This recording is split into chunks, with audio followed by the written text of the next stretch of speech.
Welcome. My name is Ryan Barrett, and I am the Conscious Astrologer. I've been studying astrology since I was 15 years old and practicing since 1999.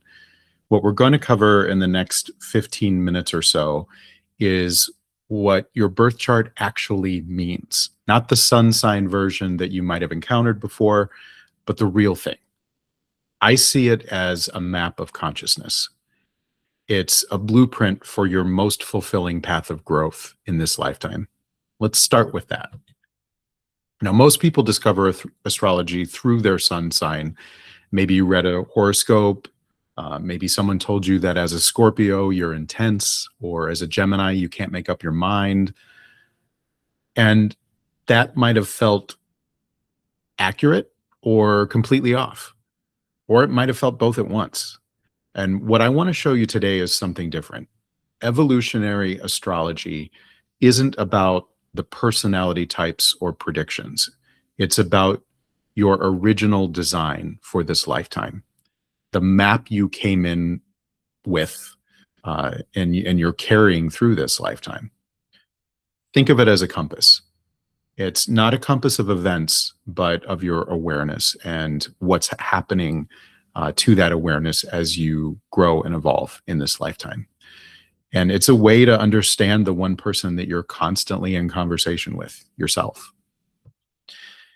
Your birth chart is a symbolic snapshot of consciousness at the exact moment that you were born. It reflects your instincts, it reflects your emotional defaults, your karmic momentum, and the potentials and developmental paths that are uniquely yours in this lifetime. And here's what it isn't, because this is where evolutionary astrology, I think, parts ways with most of the information that you might find online. Your chart is not a fixed identity. It's not a prediction. It doesn't tell you what will happen. It shows you the raw materials that you're working with. And your awareness of that changes outcomes always. This is essential. You are not defined by your chart. You are in relationship with it. An astrologer can help you read that map. You have to walk the road. Now, before we look at the structure of the chart, I'd like to offer some philosophical ground rules that we can use. Now, these are principles that separate evolutionary astrology from the pop astrology version, and I think they change everything about how we relate to this work. One thing I want to acknowledge here is that I adapted this from Stephen Forrest's work in The Inner Sky. I highly recommend reading that book. If you have not, go get it, read it. It's a wonderful foundation to evolutionary astrology and goes into much more depth than we'll be able to cover here today. Now, the first principle here is that astrological symbols are neutral. There are no good placements, no bad placements. There's only energy expressing at different levels within the chart. The second is that you are responsible for how you embody your own chart. Nothing in this system matters except your deepening awareness, your deepening self-awareness, and how you relate to the chart. The third is that a chart shows potential, not your level of consciousness or your response to it. And no astrologer can look at a chart and determine where you are in your growth just from looking at a chart alone. They have to engage with you consciously. The fourth is that your birth chart is a blueprint for your most fulfilling path of growth in this lifetime. And when you drift from that path, you're going to feel it. You're going to feel restless. You might have anxiety, this quiet sense that something doesn't quite fit. And that's important to pay attention to. Sixth, astrology honors two absolutes, that life is mysterious and every individual perspective about that mystery is unique. And the birth chart does give you some insight into that. And lastly, this is crucial. Astrological symbols are verbs, not nouns. You are not a Leo. You are Leoing. And growth, change, and evolution are part of that system. Now, the zodiac is a seasonal cyclical map of human experience. It's a 360-degree circle divided into 12 equal segments, and each of those segments is a zodiac sign. Now, in Western astrology, these signs are aligned with the seasons. That's very important. Aries begins at the spring equinox, all the way to the left side of the chart there, which is actually the eastern rising sign on the horizon. The moment when light returns and light pushes upwards. Spring signs initiate. They discover through action, and that's Aries, Taurus, and Gemini. Summer signs stabilize and express. They build on what was initiated in the spring and they bring it up to full light. And that's Cancer, Leo, and Virgo. Autumn signs refine and balance. They evaluate, they relate, they deepen. Those signs are Libra, Scorpio, and Sagittarius. And finally, the winter quadrant. Winter signs internalize. They prepare for renewal in the spring. They release, they surrender, and they carry the seed of what's next. Now, those signs are Capricorn, Aquarius, and Pisces. Each of these signs is a distinct psychological strategy, a way consciousness approaches growth. They're not personality stereotypes. They are archetypal energy patterns. And here's the most important thing I can tell you about the zodiac. All of us, you, me, everyone, contains all 12 signs. Every single one of these signs lives somewhere in your birth chart. You are the whole wheel expressing itself, and with certain energies more prominent, more activated, and more urgently calling for your attention than others. Now, the signs describe three things all at once: core human motivations, how energy behaves through the chart, and psychological style. Each represents a particular developmental aim, something consciousness is trying to learn, and each sign has a shadow. What happens when those strengths are misused or over-identified with? So when we say someone has a strong Aries or Cancer, we're not labeling them. We're identifying what kind of motivation is active in their psyche. Now, Aries teaches us to discover ourselves through action. Taurus teaches us to discover ourselves, to build a life genuinely aligned with our own values. Gemini teaches us to stay curious, to gather and explore without locking prematurely into any conclusions. Cancer teaches us to create safety for ourselves and for the people we love.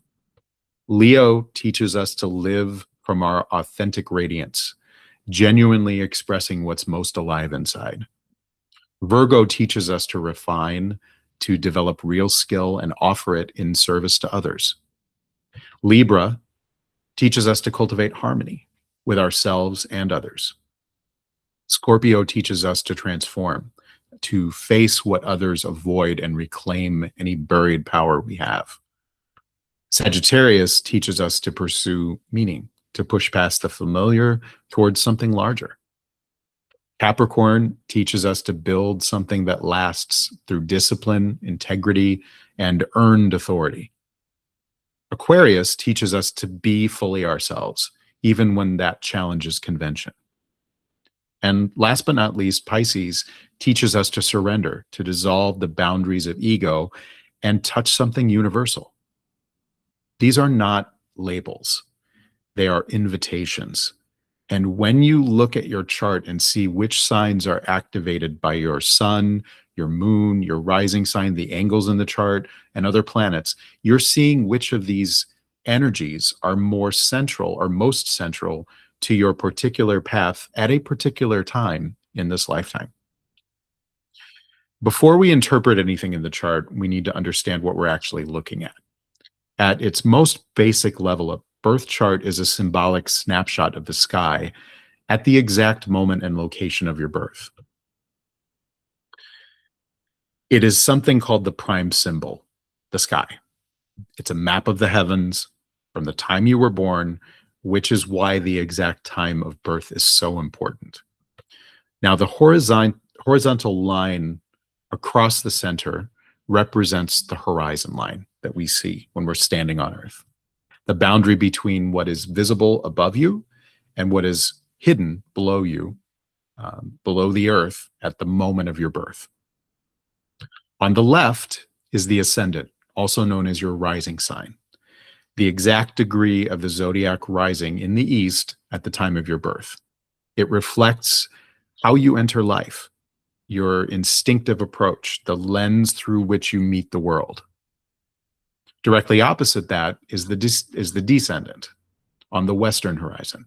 This represents partnership, other, who meets you, what complements you, and how you grow through that relationship with others. Now, the vertical line in the center of the chart is the meridian. At the top of that meridian is the midheaven, the highest point in the sky at your birth. This reflects your public role, your public facing role, your calling in life, your visible contribution to the world. And at the base of the chart is the nadir, or imum cheli.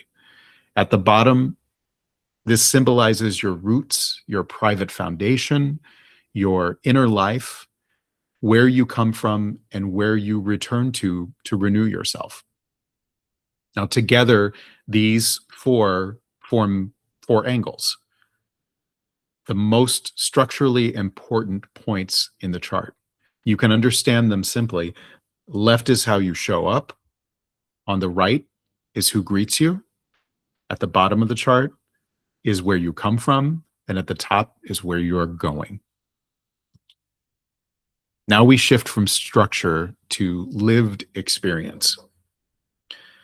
The houses answer one essential question. Where does energy show up in your life? If the planets are actors on a stage and the signs describe their motivations, the houses describe themes that move through the stages of life within that play, within our play. They represent 12 distinct arenas of human experience: identity, resources, learning, home, creativity, work, relationships, intimacy, belief, career, community, and spiritual surrender. Two people can have Mars in Cancer, but if one has Mars in Cancer in the 4th house and the other has it in the 10th house, their experience of that energy looks completely different to themselves and to others. The houses are not personality traits, they are contexts. And in the course, we'll go deeper into all 12 of these areas. I hope I've given you a good snapshot of what the birth chart is and why we look at it differently in evolutionary astrology. This is just the beginning. In We Are All Made of Stars, my 3-part course, we go much deeper. We look at your planets as developmental functions, your rising sign as the lens through which everything else is filtered, the nodal axis in the chart, that's your core karmic story in life and where you're headed with that, and how your current planetary cycles are activating your chart in different ways at every moment you're alive. But even what we've covered today can open something. That's my goal. If you've ever wondered what you actually came here for, what your particular combination of energies is pointing toward, your chart is one of the most direct places to look. If you want to go deeper on your own or work with me directly, you can find everything at theconsciousastrologer.com. Either way, I'm glad you're here. You've had your own unique chart since the moment you were born, and learning to read it changes the dialogue you have with yourself. And that conversation is worth having. Please join me. Thank you.